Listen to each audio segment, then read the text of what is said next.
Hello guys, তোমরা কেমন আছো? আমি প্রীতি, আমি অনেক ভালো আছি। আমি যাচ্ছি আমার একটি প্রিয় মানুষের সাথে দেখা করতে, তাই মনে হলো তোমাদের সাথে একটু শেয়ার করি। আমার হাজব্যান্ড নিজেই দিতে যাচ্ছে আমাকে, রুগীর ওপর দিয়ে আমি যাচ্ছি। প্রায় এখন সকাল 5:30 মতো বাজে। রাস্তা দিয়ে যাচ্ছিলাম, রাস্তাটা প্রায় ফাঁকা তখনই।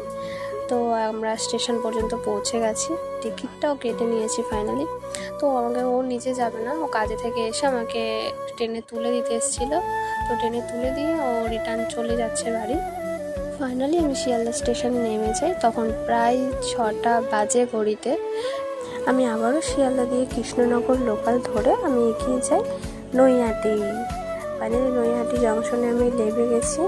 প্রায় আমি মায়ের মন্দিরের কাছে চলে এসেছি। মায়ের ডালা এখানে প্রচুর, সেখান থেকে একটি ডালা আমি নিয়ে নিয়েছি।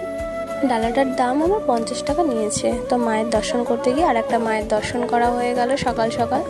তো মায়ের মন্দিরের দিকে আমি যখন এগিয়ে যাচ্ছিলাম, আমার সাথে আমার দিদিও ছিল। মায়ের মন্দিরে প্রায় চলে এসেছি, আমরা মায়ের মন্দিরের সামনে গঙ্গার ঘাটের দিকে এগিয়ে যাচ্ছি। এত লাইন, আমার মাথা তো খারাপই হয়ে যাচ্ছিলো যে এত সকালে এত লাইন। ফাইনালি গঙ্গার ঘাটে তো চলে এসেছি আমরা। চলো গিয়ে আগে পাটা তো ধুয়ে নিয়ে মাথায় একটু জল টলও ছড়িয়ে নেব, নিয়ে গিয়ে এবারে লাইনে দাঁড়াবো।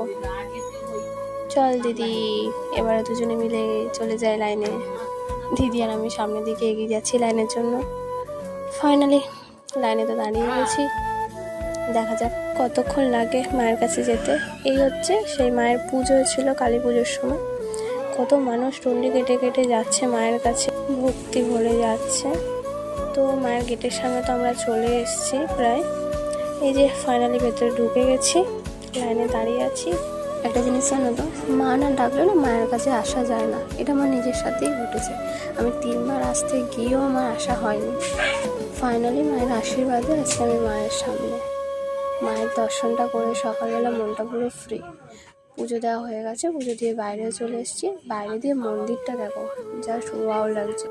মায়ের মন্দিরের সামনে বড় বড় করে লেখা আছে ধর্ম হোক যার যার, বড় মা সবার।